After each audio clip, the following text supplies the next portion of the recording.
Today, let's make some progress on the VR puzzle game. In the last video, I shared how I modeled this game level, and in this video, I'll add some functionality to the environment and props, so objects can be picked up, slotted into a specific place, and their position and rotation can be transformed by the player in ways you'd expect. If you want to watch part 1 of this series first, you can find the link to that video in the description. Okay, these models obviously need some textures, but first I want to apply some basic functionality to them and test them out in VR because I will inevitably find things that look weird or need adjusting once the objects start moving around. And I want to make sure I'm pretty happy with the models before I start texturing them. So let's talk about the first bit of functionality that we're going to add today, and that's going to be adding colliders and making objects grabbable by the player. So first things first, I want to add colliders to most of the objects in the level so that when I touch things, my VR hands won't just go through objects, but they'll actually collide with them instead. And this will help everything feel a bit more tactile. And I want to be able to pick up some of these objects, like picking up the pillows and the little game board pieces, which will be important for the player when solving puzzles.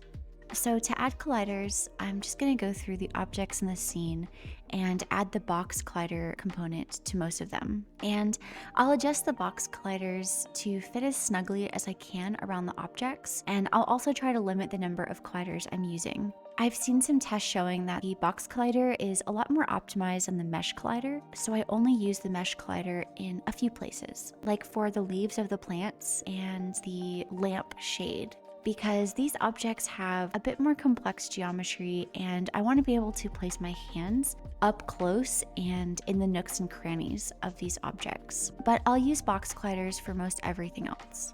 For most of these props, I modeled multiple objects that make up the larger object that they're part of. Like the lamp has a separate object for the base, the stand, the arm, and the shade. So it's easy to just select all of those objects and simply add the box collider component. And it just auto fits to the shape of these objects pretty well.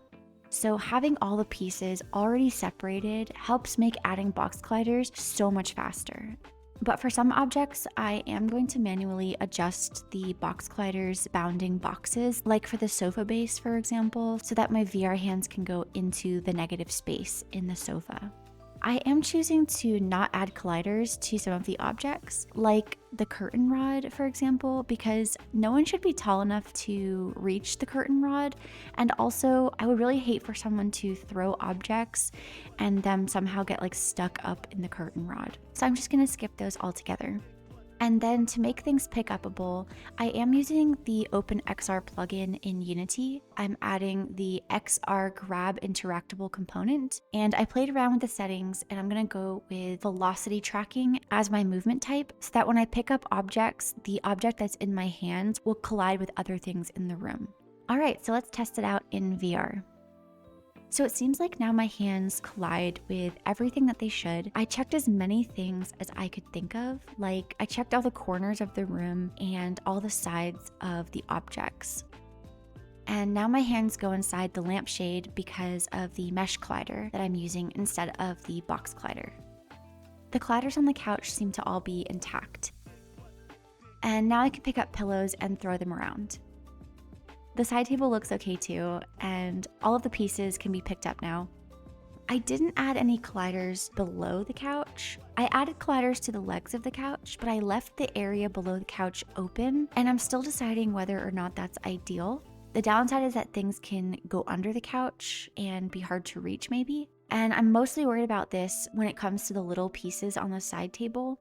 I'm thinking that I'm gonna have a reset button on the side table so that if the pieces get lost, their position can just be reset, just to make sure that that puzzle doesn't break due to lost pieces.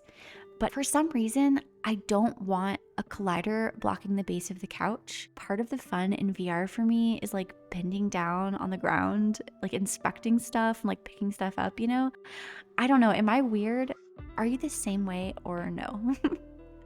Colliders on the window and plants are all working. I do feel like my VR hands don't really like the plants. Like there's something about the mesh collider.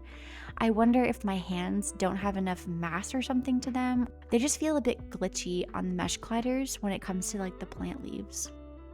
I basically checked every area of the bookshelf to make sure that all of those colliders are working, and I'm gonna be placing some new objects on the bookshelf later, like some of the puzzle inputs. So I definitely want my colliders to function properly on the bookshelf and have that negative space be open and not blocked by a collider.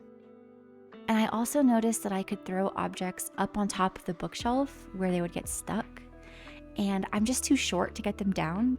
So I adjusted the top of the bookshelf collider up to the ceiling so that things couldn't be thrown up there or get stuck. Okay, so with colliders and grabbable objects working, let's move on to functionality number 2, which is adding sockets.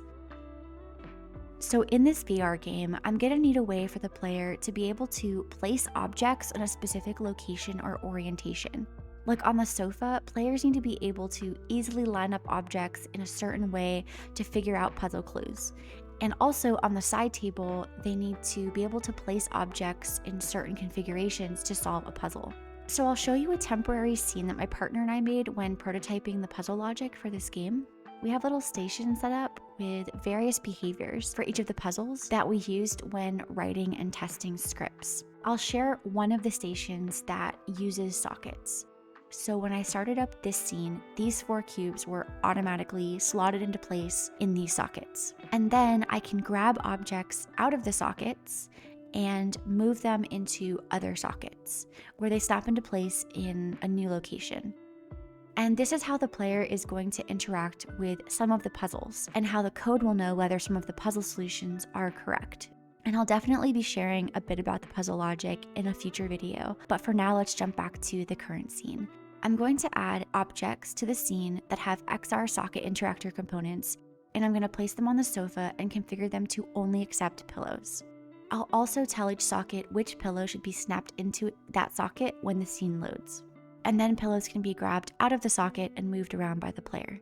I'll do the same thing for the side table pieces and have those sockets only accept game pieces. That way I don't have like pillows slotting into the game board and pieces slotting onto the sofa.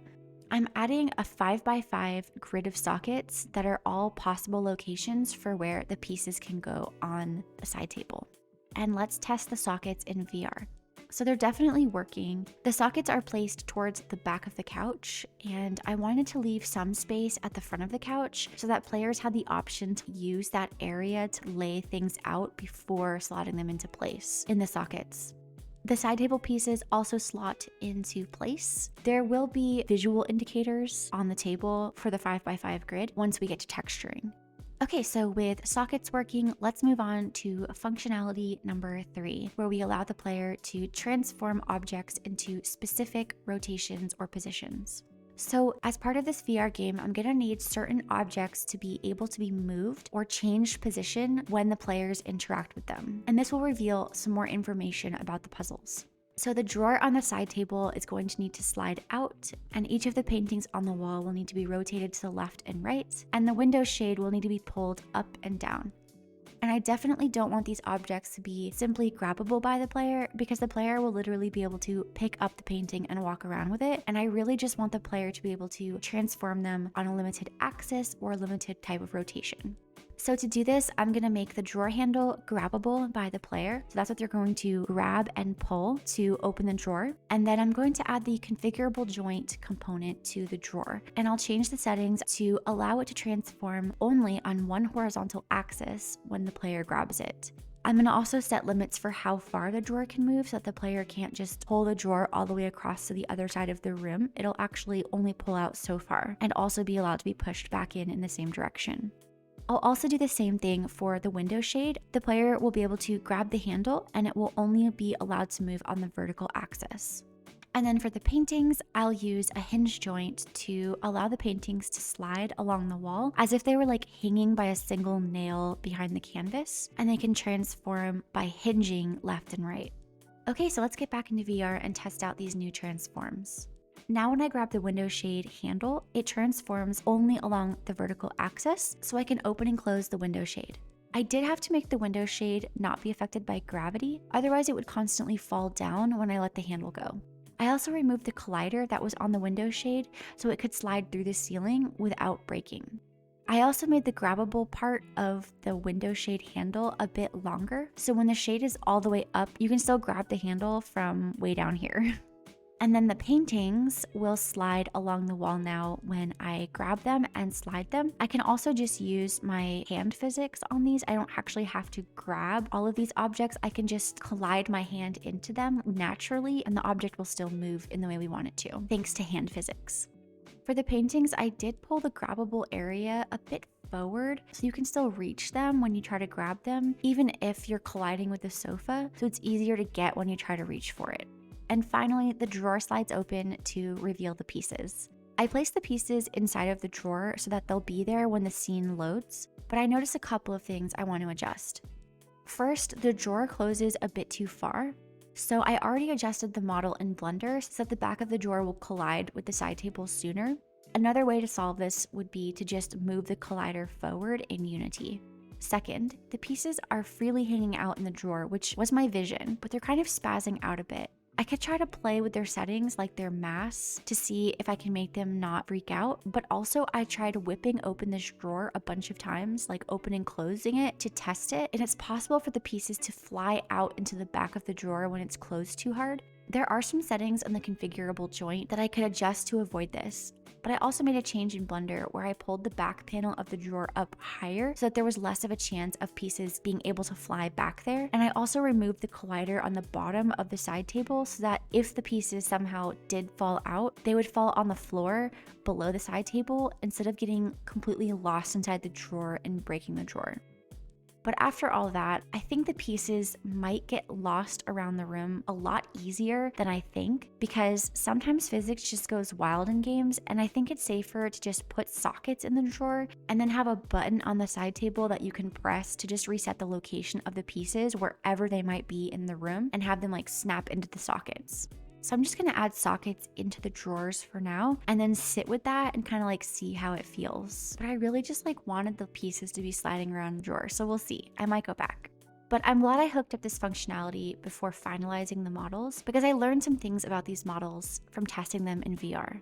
So I'll import my updated models as part of my next steps. I thought that I would jump into texturing after making this video, but I actually think I want to set up proper lighting and ambient occlusion first, because then I can really see how my models will look with proper lighting in the scene, and I think this will inform the decisions I make when texturing them. And then I think I'll be ready to add textures. I have a whole lot more to do for this VR puzzle game, including bringing in the models for my puzzle inputs and hooking up the logic for everything, which I'm excited about. I hope you enjoyed coming along with me as I configured some of the functionality of this VR puzzle game. Let me know in the comments if there's any other topics you'd like for me to cover. You can check out part 1 of this series if you haven't seen it yet, and subscribe to see more. I think that's everything. Thank you for watching, and I'll see you in the next one.